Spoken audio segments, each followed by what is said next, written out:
Today on the Topic Show, DeSantis, Vivek, Christie, and Haley Thanksgiving Twitter tweets are reviewed. Barclays plan to cut $1.25 billion in costs and up to 2,000 jobs. Ford to shut down their Explorer hybrid in favor of the ICE powertrain for police sales. All-female Navy aircraft miss the runway and actually lands in the sea. South Park video game trailer is released, and Papa John's to pay a fine of $175,000 for firing a blind employee. All of that and much more on the Topping Show.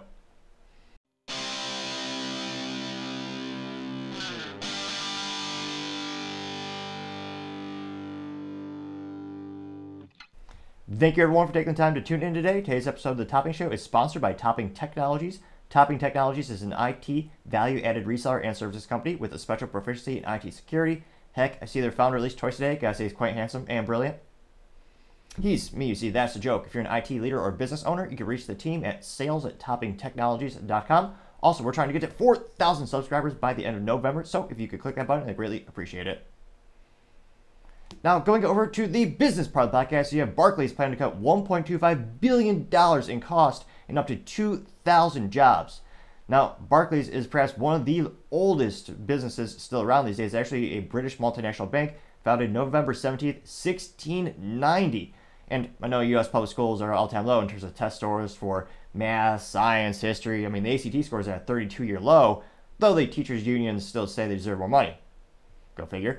Now, a little bit of fun math. That's about 333 years ago, and their 2022 revenue came in at £24.95 billion, and as of 2023, they have 81,000 employees. So quite the talent pool to choose from, to say the least. Now, some of this comes from an article by Sinead Cruz over at Reuters, where they talk about the company's plan to lay off a couple of these employees. They noted that of course, this comes from their CEO, and I apologize, I'm going to butcher this. Well, the odds are not 100% that I'll butcher this, but it's a very high percentile, so we'll give it a shot. Their current CEO, C.S. Venkatackrishnan, maybe, possibly, perhaps. Now, this person noted that there are cuts planned up to be 1,500 to 2,000 jobs in an attempt to try to make the company more profitability, as they have to deal with all of the economic uncertainty that every business is having to deal with these days, especially on a global economy. With so much political uncertainty, that alone, a lot of companies have no idea if they're going to be regulated out of existence, or if they're actually going to have some positive changes in their industry. Now, they know that their staffing and costs have grown significantly in recent years. Their headcount rose to about 22,300 as of the end of 2022, from 20,000 at the end of 2017. So I'm not sure, and again, the statistic I got for their total job count, which I believe was much higher, near 80,000. Again, that came from a statistic on Wikipedia in 2022. So perhaps it is a clerical error on that website, but it sounds like I'm going to check them out on the LinkedIn really quick to see more of the company profile, because they are one of the largest and oldest banks. It's not unfathomable for them to have near 6 figures of employees. Let's see here. So on LinkedIn, if you go to their profile, ooh, they're pretty popular. They got 2 million followers. Let's see. Go to the About section for company size. Oh, okay, so my correct assessment was pretty accurate. So again, this is on LinkedIn. So in full transparency, in terms of LinkedIn, anyone can say they work at a company. A lot of them don't actually require you to verify with the company email address or government ID. But of everyone on LinkedIn who currently has their profile linked to Barclays, that includes 70,487 employees.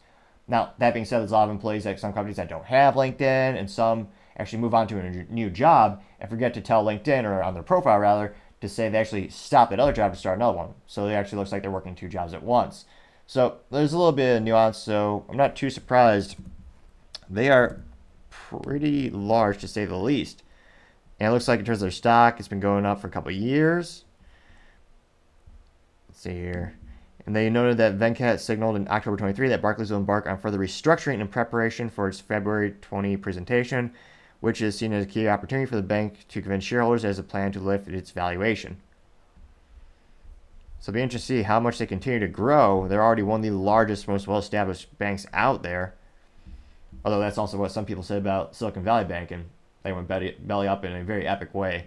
So it'll be interesting to see where they go from there.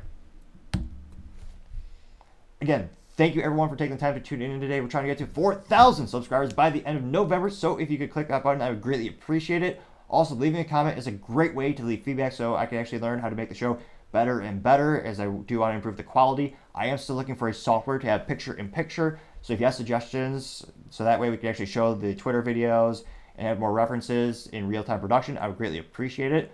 Also, and lastly, don't forget to take time to tell your family, tell your friends, tell your coworkers, heck, tell your enemies, tell anyone and everyone. Just stay safe and fight the good fight.